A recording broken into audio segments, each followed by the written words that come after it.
spills are vital to surrounding communities, the statement said. Disturbing the natural drainage patterns and reducing the remaining green buffer zones will only make our neighborhoods more vulnerable in the future.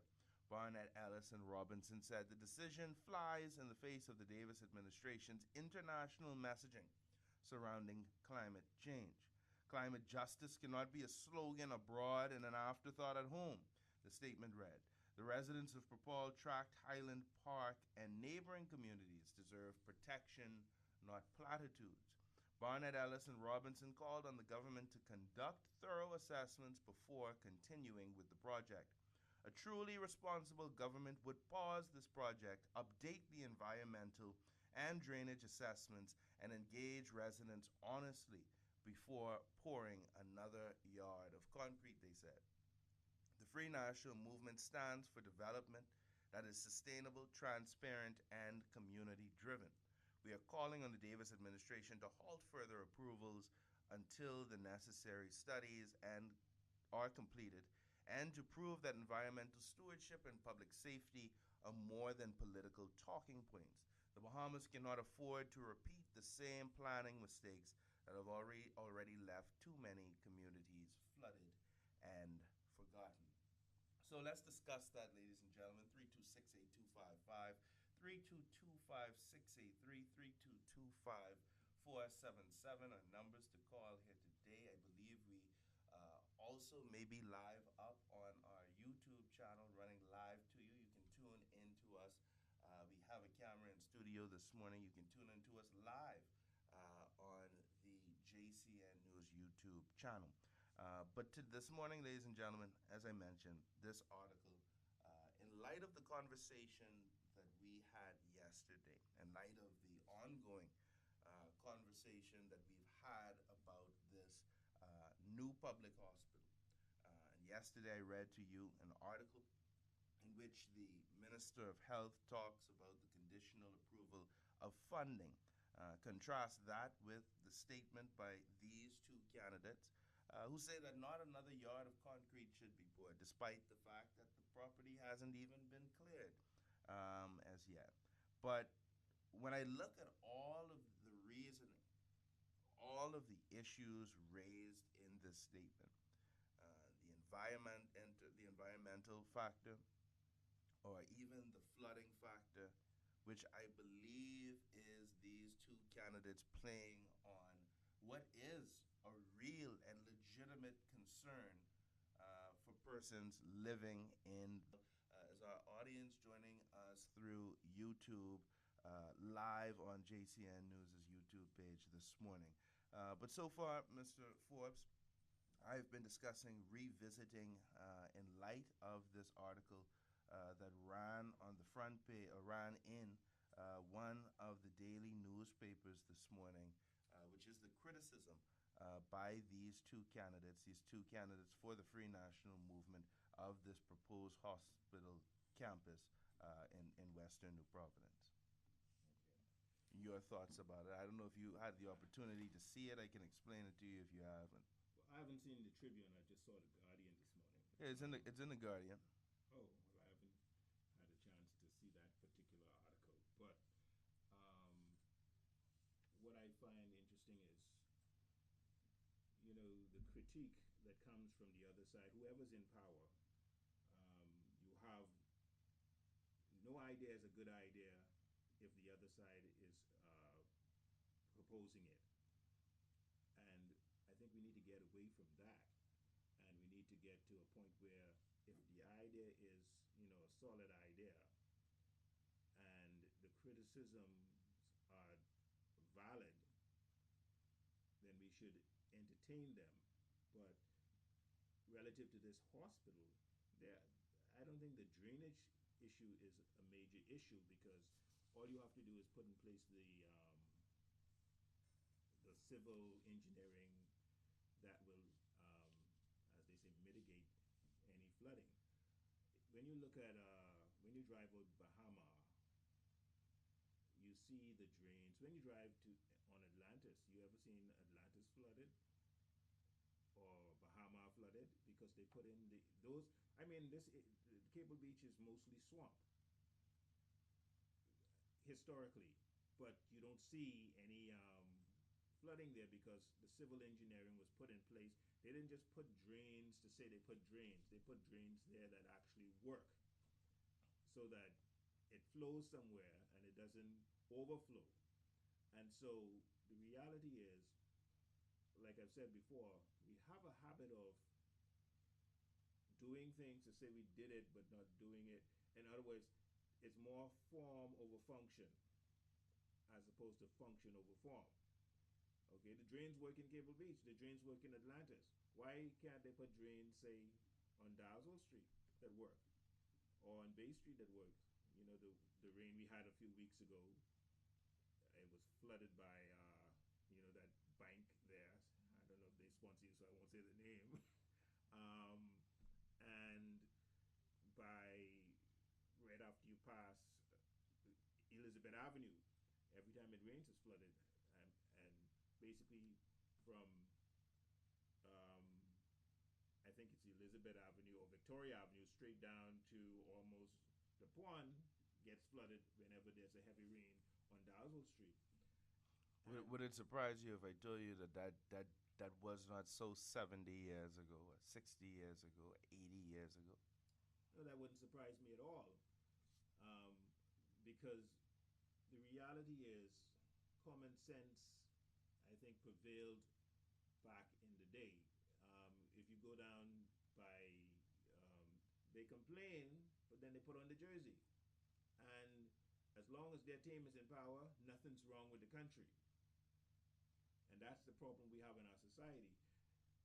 If we get back to the place where we elect officials and hold their feet to the fire. But if we have leaders, Mr. Forbes, that look at or dismiss the virtue of a brand spanking new healthcare complex for the irrational concerns of flooding or of even some of these environmental aspects that they raise.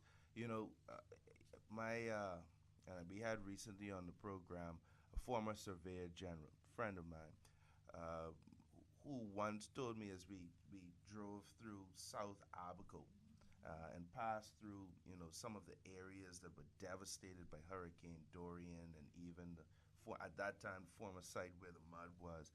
And he said, we got to speaking about a proposed project that the Free National Movement before the last election proposed in a housing project, and they sold it based off of a rendering. We found out later that some of the fundamental work towards putting shovels in the ground, despite the fact that they were making arrangements and widely advertising this new housing project. Um, but he said to me that you really can build anywhere in any environment. It just depends on how much you are prepared to invest to make that area, to either build that area up, to make it in terms of higher, and if you have to, or to put in place the processes, pumps or whatever, to be able to get water out of there as quickly as possible. And you know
facts when you make this statement, because how many of those are going to be foreign nationals?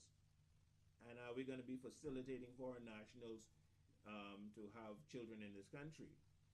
Uh, Governance and how we govern, and we have had consecutive administrations. That's why I always go back to um, Sir Lyndon Pinling, because no matter what you can say about, or what they say about Sir Lyndon Pinling, I know that under his era, Bahamians were elevated. And I don't see that happening in the last 30 years. I see Bahamians being marginalized. And so, and then the other thing is, a lot of these groups who put themselves out, and I'm not saying that this particular group, but a lot of the groups that we have out there, these non-governmental organizations, are political. Okay? Did anybody protest Albany and the dredging out there? For example, when they dredged that harbor. But if so and so wants to do something, all of a sudden the environmental impact comes along. Okay? It depends on who's doing the development, the pushback comes. But other times you have these organizations silent.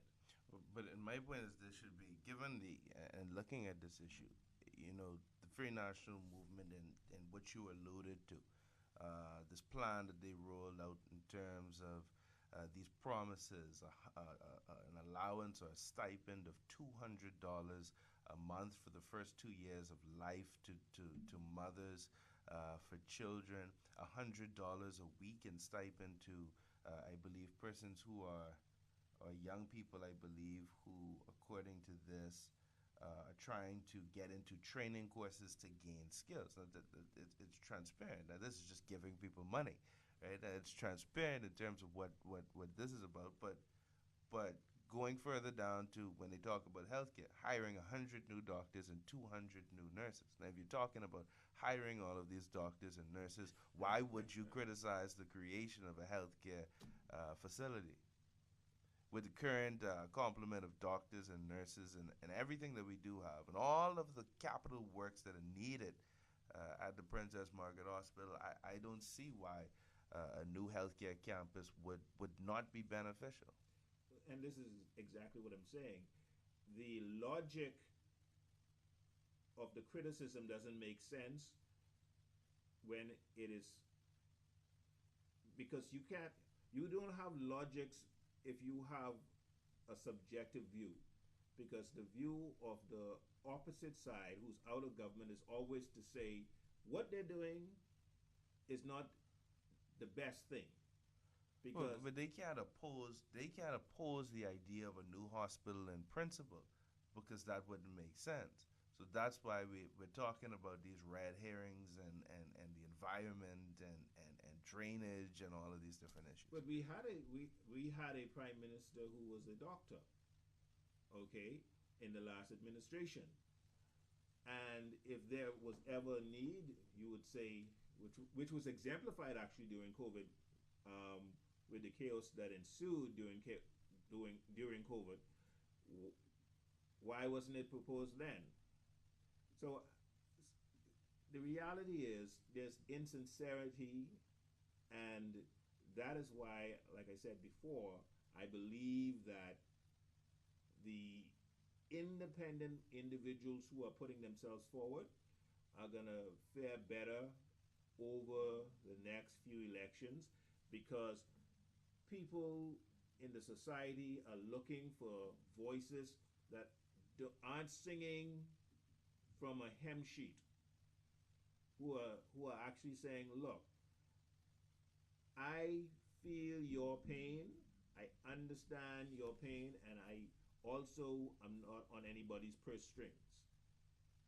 And that is what the average electorate is looking for, just for somebody to give them, I would say, the opportunity to, not a handout, give them the opportunity to just thrive in their own society, because we see other people thriving in our society. We see people come in and they get the carpet rolled out for them. But when it comes to Bahamians, it seems like Bahamians are second class citizens in their country. And that is the problem we're faced with. And it is Bahamians who are doing it to Bahamians. You know, the slogans are always, what was the last slogan? Believe in Bahamians or believe in the Bahamas? What's the F&M slogan in the last general election? It's about you, I'm not sure. but it's always something It's along about those. it's about your future. It's about your future. Okay, so what's the plan for our future as a country? Okay, I always like to use the example of Manhattan. Okay, Manhattan, you can put the island of Manhattan into New Providence about 4 or 5 times. It's a city state, but I like to use it because it's 2.5 miles by 14 miles long. Okay, but on that island you have two major universities, but you have other colleges on that. You have City College, Columbia, NYU. You have four of the top museums in the world. You have the Guggenheim, the MoMA, the Whitney, and the Met on Manhattan. You have the Carnegie Hall. You have Lincoln Center. You have every type of restaurant. Okay, all of this is commerce. You have the Nasdaq Stock Exchange. You have the New York Stock Exchange, all on Manhattan. That's because they planned that. That didn't happen by accident. Okay, people come from all over the world just to stand in Times Square to take a picture or to go to the Statue of Liberty. If I may use an aside, you have probably the most iconic statue in the Bahamas. Okay, if you're serious about developing a country, the Columbus statue, it's been down for like 3 years. Okay, what's going on with that? Okay, you have a statue of Woodes Rogers in front of the British Colonial. We haven't built on anything that we can build on. We're the first nation. Okay, you have Columbia, you have the District of Columbia. All of these things reflect Columbus. Columbus landed here first. What are we doing to facilitate that? I The mean, economic drive. but that's an interesting conversation. If you want to take us down that road, I'm willing to go down that road, perhaps on a different day. Yeah, but we my we, point- we, my we, point we is- could have talked about Columbus. Following the recent, of course, following the recent National Heroes Day, which has replaced Columbus Day. Columbus Day. There's no National Heroes Day if there's no Columbus. But people talk about all the time, Mr. Forbes. The legacy of Columbus. What happened to the indigenous people of the Bahamas? Why Columbus's legacy should not be celebrated? Why we should not commemorate Columbus? And I think it was pushes certainly by people in our community. I believe it was under the last Christie administration that change Yes, it was made. And there are people who today criticize a lot of the events of National Heroes Day. A lot of people I heard make criticism of 500 Bahamians being on it, thinking that number to some people was too big. That we should perhaps be a bit more economic with how we give out these national honors. Some people, I congratulate everybody who was awarded, despite that criticism. But that is a good issue because there are a lot of people who believe, just as you believe, that everywhere around the world make some commemoration of the discovery of the New World, or the rediscovery of the New World by Columbus. And we as the Bahamas should also do that as well. But we have a caller on the line. I want to throw the number out, 326-8255, 322-5683, 322-5477. I believe you may also even be able to interact with us, as I said, on YouTube in these comments. But we want to talk as well, Mr. Forbes, about as it was announced this morning by the Minister of National Security, a by-election in Golden Isles on November 24th. So I want to talk about that as well, and some more tragic news from this morning. But we'll go to our telephone lines again. Hello, you're on Issues of the Day. Good afternoon, I guess. To you, Mr. Jones, and to your guest, Mr. Forbes. Good afternoon. Yeah, my condolences go out to the young lady, and her family on the loss, the tragic loss. May God be with you all through this trying time. You know, 2 points I heard y'all discuss before I leave.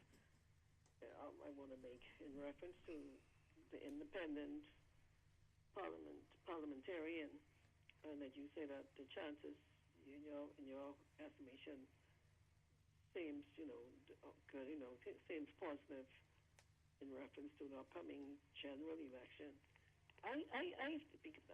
Because of certain issues, the issues that you so eloquently, you know, state, but I tend to look at it when I look at the times that we're living in right now.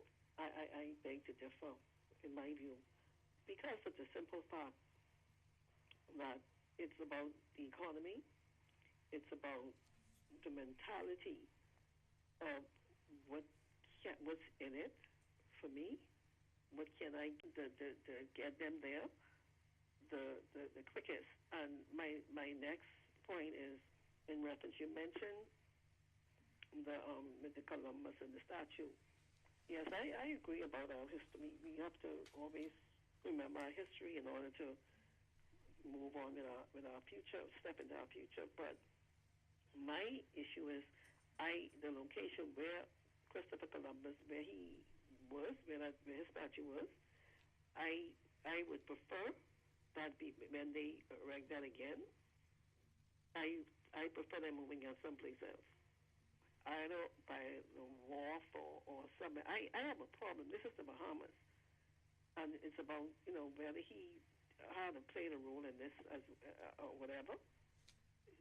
Our first, this is the Bahamas, and we had the first Bahamian Governor General, and I do not like that little bust they have with him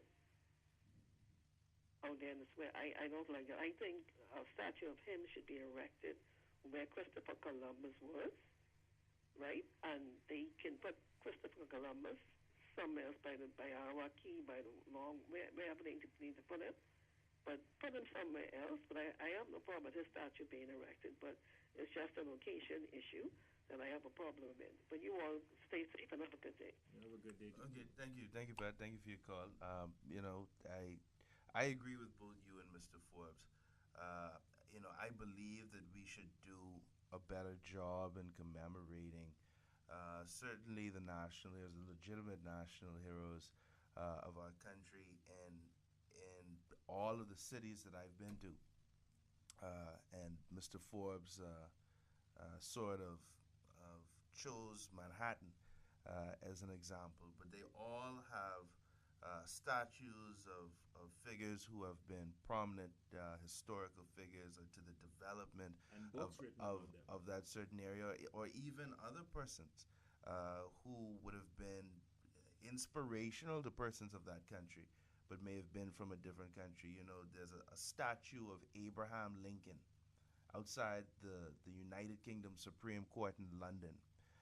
There's a statue of Winston Churchill in Washington, D.C. There's a brass, almost effigy of John F. Kennedy and I believe Ronald Reagan in Berlin. In Toronto, there's a statue of Mahatma Gandhi, life-size statue. In Washington, D.C., outside of the South African Embassy, there's a life-size statue of Nelson Mandela. Some of these, even when you think about Nelson Mandela, Martin Luther King Jr., even Churchill, who spent some time in Nassau, that these are even figures in which I believe Bahamians, we have John F. Kennedy Drive, we had a cabinet met in the Churchill building. These are persons who would have been, to our country, had some sort of association. And I don't think people would necessarily be against putting their statues up. When we look at the destruction of the Columbus statue and what was at play there despite mental illness, it happened at a time in which around the world, but specifically within the United States, there was this, this cultural wave of tearing down the statues of perceived oppressors, Right. and symbols of oppression. And, when the gentleman known as Michael the Archangel took out the Columbus statue, did the damage that he did, With a uh, bulletproof vest. yeah, you had some persons who criticized and some persons who lamented this destruction of history, but you had some people as well who, for all sorts of reasons, congratulated and encouraged that. Well, let me say this, Mr. Jones. I feel emphatic about this point. There is no Bahamas. We get our name from Columbus. Okay? Why don't we change the name of the country back to, or I think it was Guanahani? It's New Providence. Right. No, I mean the country. The Indians call it Guanahani. So I don't know if that was the country. It's either New Providence or San Salvador. That's Guanahani. I think it might have been San Salvador. But That's the saying, native name. But my point is, Bahama means shallow seas, and that's what we were calling. We've been known that for 530 odd years. Okay? There is no national hero of the Bahamas or anywhere else in the New World if there's no Columbus. Because that was the domino effect that started it. Okay? There is no Thanksgiving in the United States if there's no Columbus. Because there's no English people. There's no English colonizers coming to America because there's no Columbus. Who started the European? But the English colonizers came hundreds of years after Columbus. I'm saying there is no. See, the whole colonization of the New World is a result of the Spanish colonization that started, and the Portuguese colonization of Brazil, which in itself was a result of. Well, I don't want to get into that. The point that you make is that Christopher Columbus is the catalyst, a vital piece of history, right? A vital figure, a vital historical figure. No, it's not. It's not. He is the catalyst for what we call the New World. There is no America if there's no Columbus. That's why it's called the District of Columbia. There is no New World as we know it. That's the point. There is no New World. But let me draw another illustration.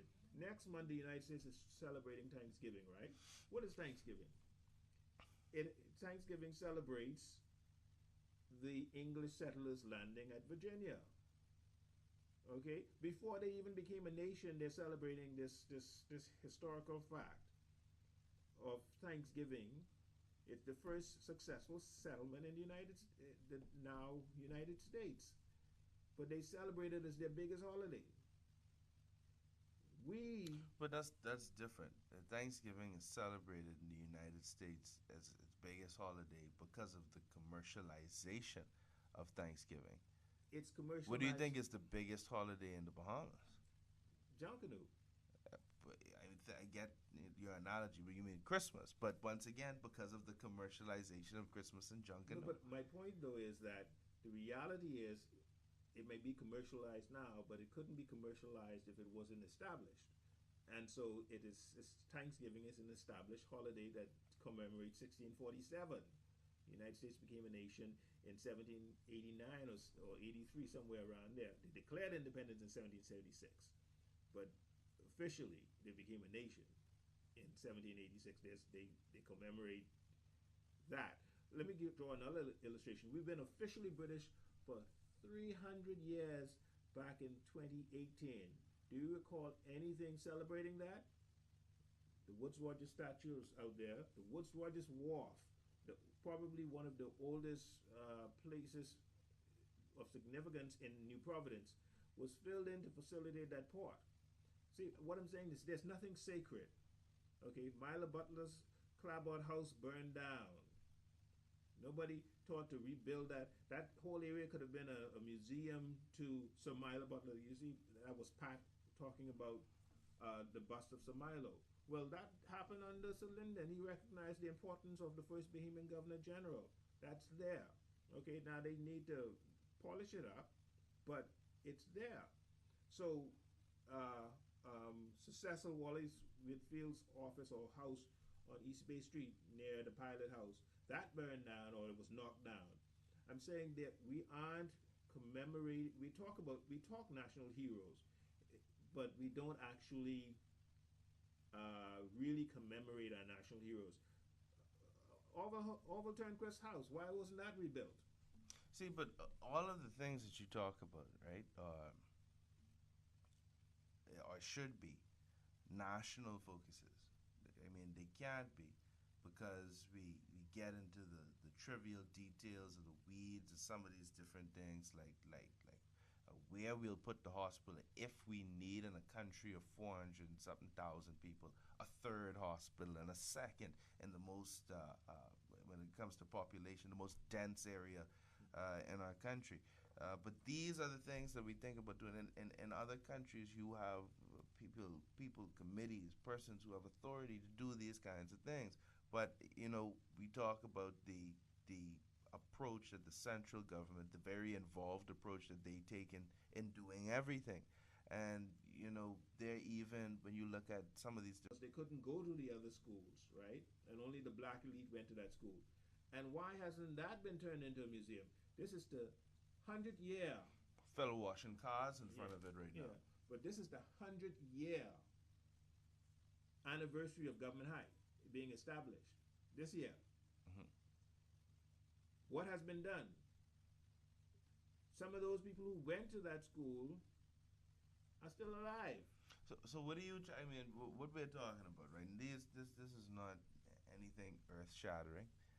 These are all things that I'm sure people look at and see and have thought about before. What do you blame in our country? Let me put the number of 3268255, 3225683, 3225477. It means that in terms of what you're talking about, all of these things, the preservation of all of these things, the proper setting up of our city. When you go to cities and what you appreciate by these cities, when you look at all of these statues, when you walk through the beautiful promenades and Grand Central Station, all of that is culture. Yes. Okay? So what do you blame? And what do Bahamians blame? 3268255, 3225683, 3225477 for this destruction of our culture, this lack of focus or concern on preservation of it. Well, the only thing that's sacred is money in this country. That's what I blame for it. When bootlegging was in, they bootlegged. When piracy was in, they pirated. When tourism was in, they got the what you call it, all of the incentives to be in the hotels. It's the same group of people, but we're all about now, and we never think about the future. Okay, I'll give you another example. Queen Street, where the former U.S. Embassy was, right?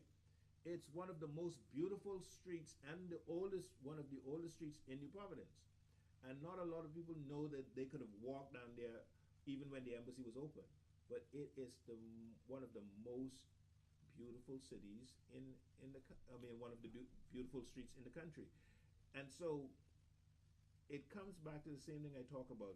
We have to have administrations, people in government who actually know these things and value these things, because if you don't know your history, then you have nothing to build an ideology around. If a country doesn't have an ideology, it can't be progressive in terms of.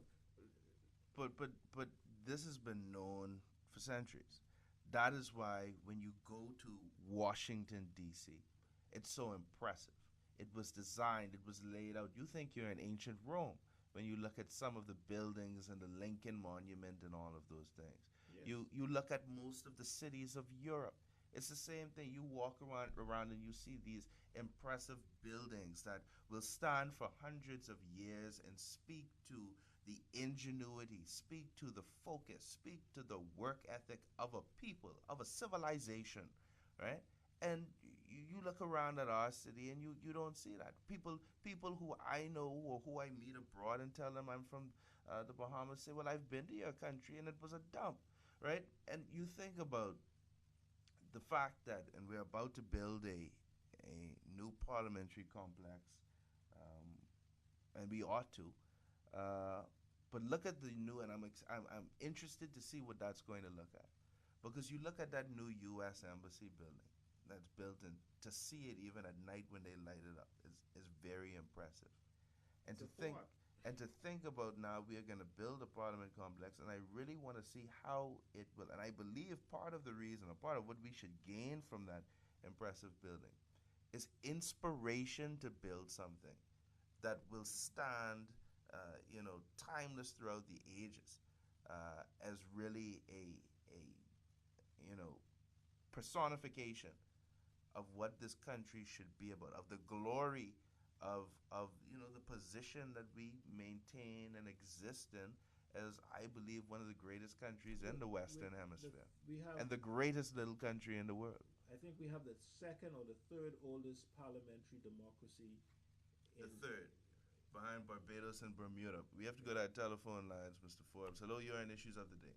Good day, Mr. Jones. How are you and Mr. Forbes doing today? Good day, Good, how sir. are you, sir? Great. Mr. Jones, you're all talking about buildings that were built in the 40s that seem to be falling to pieces. Mr. Jones, you had buildings like the post office and the building there on our Thompson Boulevard, what was built in the 60s, and they done had to knock them down, man. We have a problem. We like new things, but we don't maintain nothing. And the problem with the hospital, when you build on swampland, when weather come, the swamp turn back into the swamp. That's nature, Mr. Jones. And another thing, I don't know if you and Mr. Forbes noticed, but on a full moon, you have certain areas throughout the island. It don't have to rain, and the water come to the top of the earth because the land and the tide are the same level. What about Lyford Key? Lyford Key is built On a on swamp. a hill. On a swamp. They cut down the hill. Lyford Key is built on a mangrove swamp. Listen, you have a lot of areas that, like you say, the property there, Bahama. If you notice on Bahama Boulevard, although they put in drains and the swamp there, the main swamp, they still leave it there so the drainage run back into the swamp. Okay. Didn't close I- up all the swamp. No, I get your point, but I disagree with you, sir. I believe, as I said earlier, it's possible to build against any sort of environmental hazard like that. It's So possible you mentioned the embassy. to mitigate, at least when it comes to the flooding element, to the flooding aspect of it. You know, I spent a lot of time at that same property where that embassy was on East Street, right? Yes. And we've been through a couple of weeks now of torrential rainfall. Now I don't know if you remember, Mr. Forbes, but I remember when it used to rain down there for just a few minutes, Yes. right, Mr. Forbes? Yes. And on both sides of that East Street hill Yes. that go down to Shirley Street there, you would have a little stream Yes. of water. Now I haven't seen that in recent times. Because they put in the drainage. You saw the But, trucks there. Yeah, but the point is, right, that there are people who have been so abused, right, by this lack of development that they believe it's not possible Right. to mitigate against some of this flooding and stuff. But we have to take this first break on our program. Issues of the day. When we come back, I want to talk about this by-election that has now been set for November 24th, 2025 in the Golden Isles constituency. We're going to ask Mr. Forbes if he is going to be challenging that nomination or for a you, nomination. or maybe you. But we will take this first break on our program, Issues of the Day. Once again, 326-8255, 322-5683, 322-5477. We want to hear from you in terms of who you think is going to win. We'll be right back.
682-553-2225,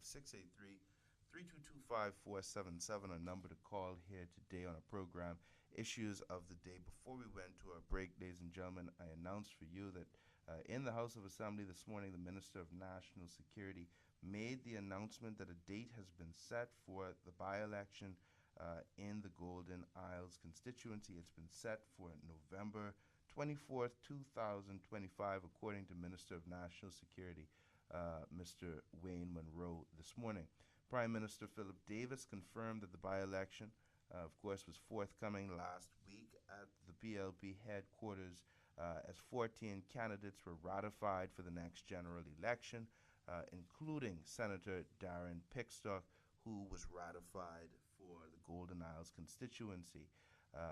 Mr. Brian Brown is the ratified Free National Movement candidate for the area, and this will be the second by-election since the Davis administration took office since 2021. Mr. Forbes, we're going into a by-election that will immediately precede an expected by-election. At this point, we have talked traditionally, historically, in terms of Bahamian politics, in terms of what the consequences of a by-election mean for a general election. In terms of what you think the consequences of this by-election will mean, do you believe that whichever party emerges victorious in this next general election, that perhaps sets the stage for a follow-up victory, or whether or not we can use that perhaps to measure the temperature or the leaning of the electorate? I think all of the above, but I think it's going to give a pulse for how the electorate is feeling in terms of the current administration and the current opposition. I also think it's a mistake that they are doing it because they should have just gone to a general election. Because if they lose this election, of course the FNM is going to point and say. But why would you say it's a mistake?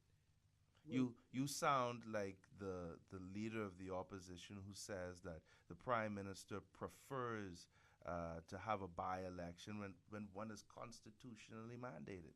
No, well, it's constitutionally mandated if he doesn't have a general election, because he could have called a general election. No, the seat has been made vacant by the death of a member of the House of Assembly, and there's a process and a procedure for how one is replaced, despite the fact that a general election is expected by next year.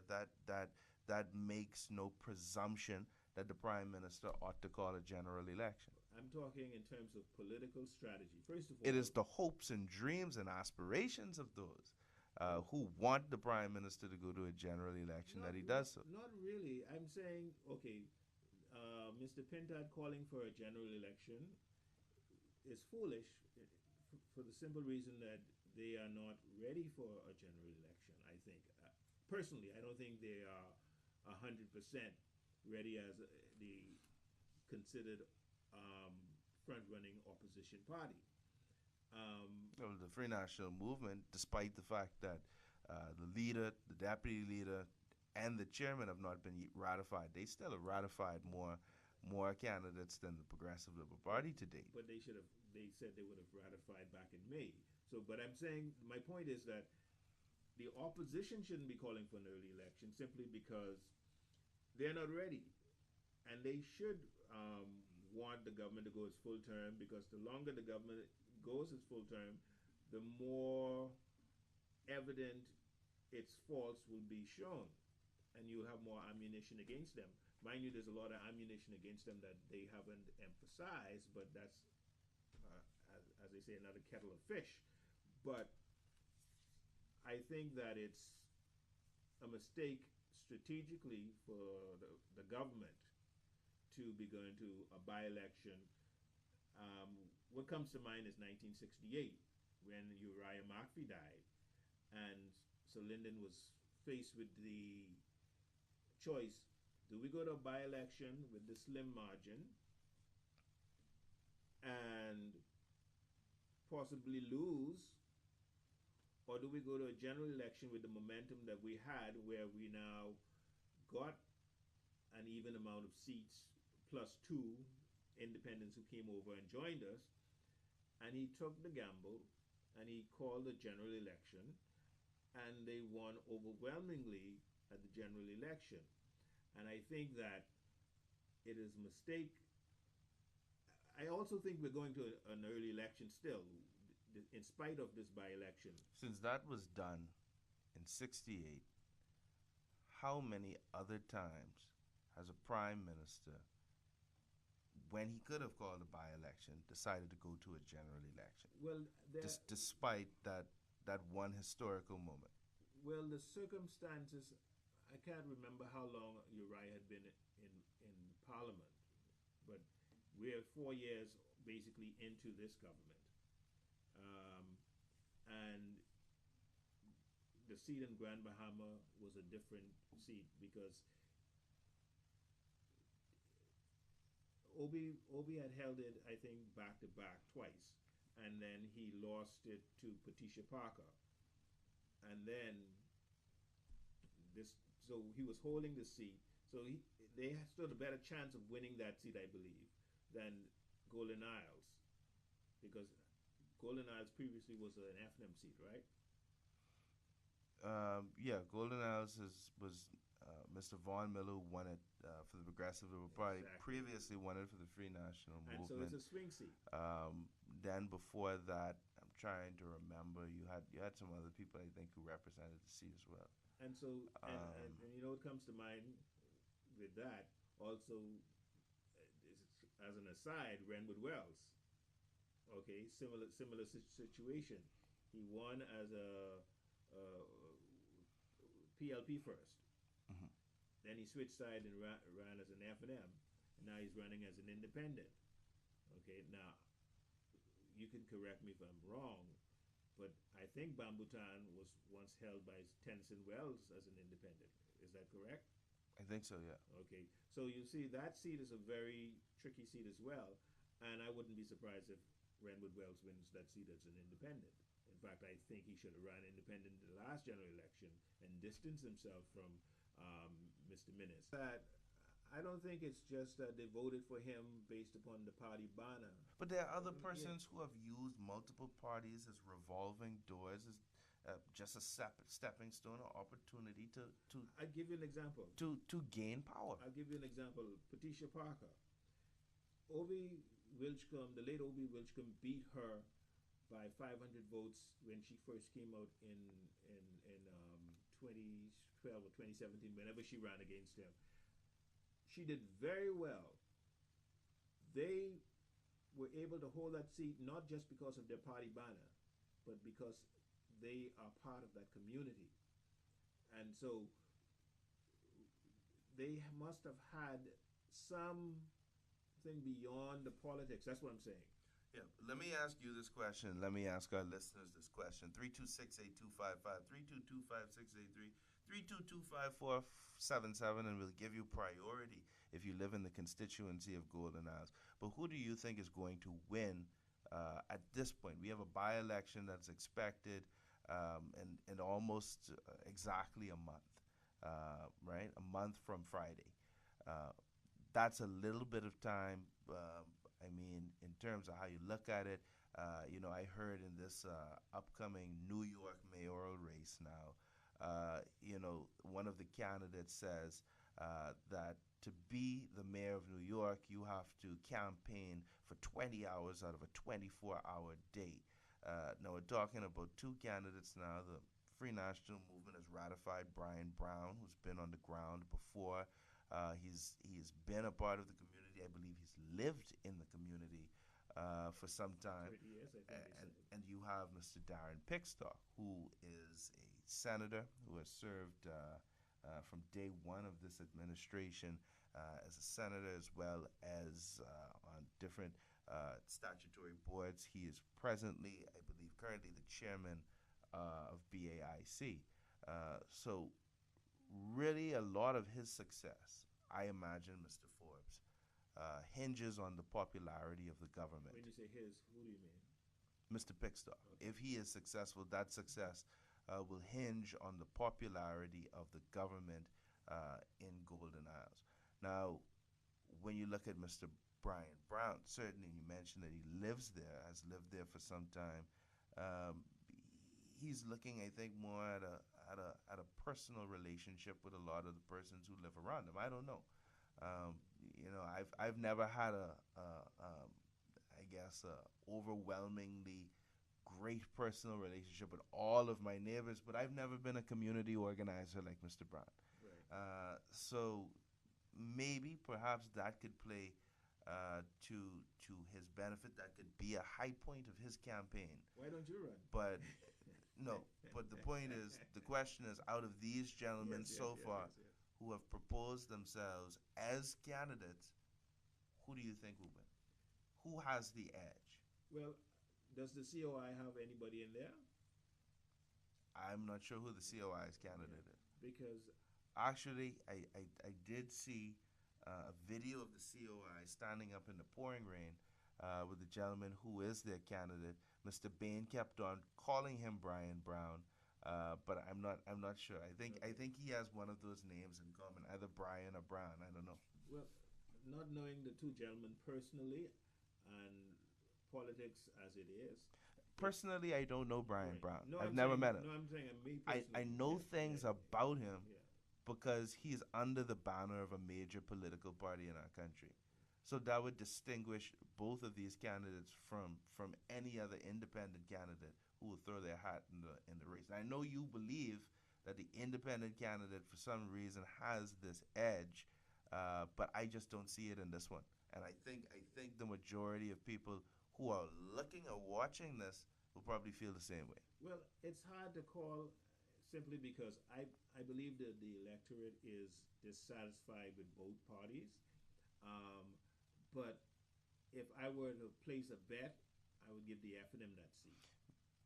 If they were dissatisfied with both parties, why would they keep on voting for the same party? Because they've been fed this narrative by the news media and everything that only the PLP and the FNM are in the race. That's basically what they get, all the shine. And so there are other people out there who aren't being mentioned. I think we should have Can they should have a debate. an independent candidate? I believe the candidates should have a debate. I believe that wholeheartedly. I'd march for that. Yeah. But do independent candidates, or can an independent candidate make any sort of change to really the political landscape of the Bahamas? Or play any sort of Absolutely. how so? Absolutely. All of Now I'm not talking historically No, to no, Sir Randall Fox and Alvin Brennan, but I mean I'm I mean in terms of this next general election. I'm talking about the consequences of electing as the representative of Golden Isles. If you say that there are persons who are fed up, persons who are looking for a change, and not just a change in terms of representation, because in terms of what they need their representative to do, I'm sure it's going to be particularly harder for an independent candidate to do, right? But the point is, right, what can change for them in terms of the direction of the country in Well, electing an independent candidate? well, if you elect an independent candidate, then you have an independent voice, and if that person has vision, and because they have a time to speak in Parliament, and if they actually see, I hate this thing about this. The Coalition of Independents currently has a seat in Parliament today and has had one for the past almost, I believe, 4 or 5 months. Yeah, but I'm saying How has that having benefited? having the seat and being active in the seat, okay? You have to be able to actually talk about things that really matter, not public parks. Okay, public parks are supposed to be a given. Paved streets supposed to be a given. Okay, these are things that the government always and the opposition always talking about. Those things are standard things. What is your plan for the community of Golden Isles? Okay, do they need proper schools? Do they need a bus route or system that facilitates the residents there? Things that matter to the lives of being. What's the housing situation? Well, what you're describing to me is local government, Mr. Forbes. But we have to take the second and final break on our program Issues of the Day. When we come back, we'll continue. We'll pick up the conversation there in terms of this next general election, this next by-election that is upcoming in Golden Isles, and what the outcome perhaps could be. You can give us a call, 326-8255, 322-5683, 322-5477. We'll be right back.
Five three two two five six eight three 3225477. Before we went to our break, of course, we were speaking about the upcoming by-election in Golden Isles. I saw as well, I know we spoke about this housing crisis issue a bit yesterday, and as I look at the news this morning, I see this article here that there are about 25,000 vacant, empty homes, Yes. with the chairman of the Clearing Banks Association saying that in itself proof that we're not going through a housing crisis. But if we have time, we'll discuss that as well. We have a caller on the line. You can feel free to give us a call, 322-5683, 322-5477. Hello, you're on Issues of the Day. Mr. Jones, how are you? I'm good. How are you, sir? Good, sir. The name of the gentleman there that is there with you? Otis Forbes, sir. Otis Forbes. Otis Forbes. This is Julian Ferguson. I hear you said that you would take a bet that Brian Brown Golden Isles. I didn't say I would take a Name, bet. name I your said number and I'll if take you were- up on the offer. I said if I were going to bet. Oh, I thought you Yes. said you wanted to bet, because I tell you name the number and I would take you up on the offer. And let me tell you why I believe Darren Pickstock can beat him. People are going around saying that he have been in there for 10 years in this thing and that thing. Michael Akitas had been in there around the same time. The Honorable Warren Miller came in 6 weeks when Kenyatta Gibson said he didn't want to run no more. 6 weeks. And beat Michael Akitas badly. Okay, time doesn't matter. It's what you do with the time that you have. Darren Pickstock is the executive chairman of BAIC. I had a chance to have a meeting with him on something. And the way he presented himself to me, if he carries that into Golden Isles would have a good member of parliament. Now you have to remember, Darren Pickstock is going to get the sympathy votes. The people who feel sorry for Mr. Warren Miller, he can feel they're going to vote for him. I disagree with Then that. he's going to get the official PLP votes. Then he's going to get he has the whole machinery that is going in there with him. Like how they did into Weston and Bimini. So Brian Brown being in there for 10 years, 12 years, he could have been there for Frank Watson time. This ain't going to be Brian. Trust me, from what I'm seeing, after this funeral on Friday, the plan that the PLB has, and Mr. Otis Forbes, I want you to hear this, and you could go down there on Saturday and witness it. They will have Golden Isles look like a kiwi banana with long yellow. Don't matter. Trust me. We're in a different era. I hear you. Thank you for your call. 326-8255, 322-5683, 322-5477. A number to call here today, just to give you, I don't know why you said that either, Mr. Forbes, but just to give you the results of the last general election. Mr. Vaughn Miller winning 2,471 votes, 50.48% of the vote.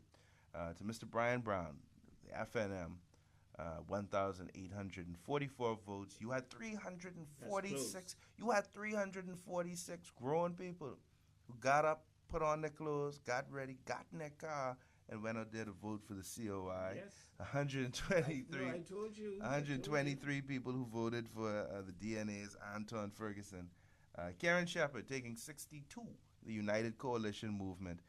Alexander Kemp, an independent, 32.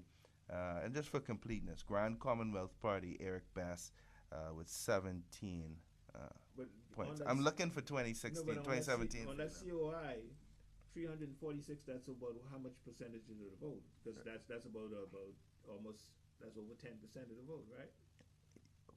For what? For the COI? That's about 8%. No. For the COI, that would have been about 7%.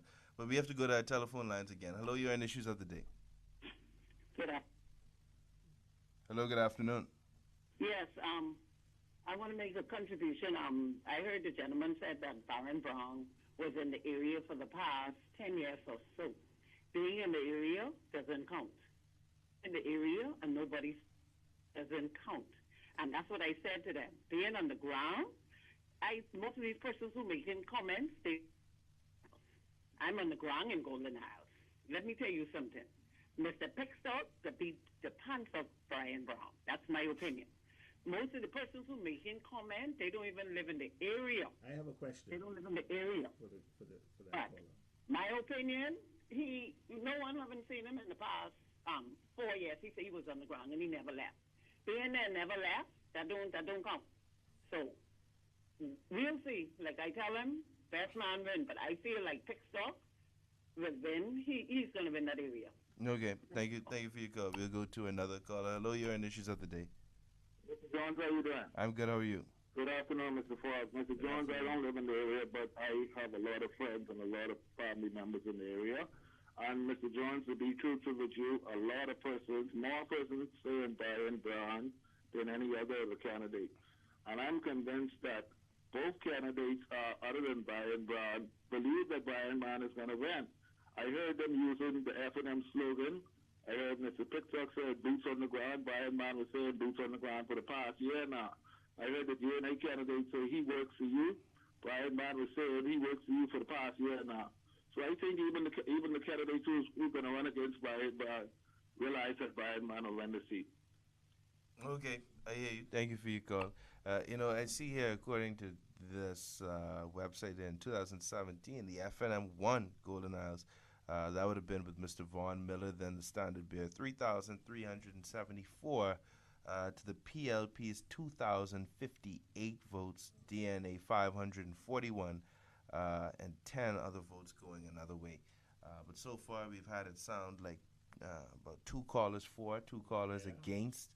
2 callers for Mr. Brian Brown, 2 callers for Mr. Darren Pitcock, which suggests to me that this is perhaps going to be close race. a very competitive by-election. But also, I won't be surprised if the independents gain, because you see 541 is 10% of that vote. Well, no, I don't think so. Not quite I 10%. mean, I'm ballparking it, but I'm saying you see that there is a substantial amount of people in the community, and I believe that's growing, who are leaning independent. Well, I mean, Pharaoh's army was drowned in the Red Sea one day, Mr. Ford. So anything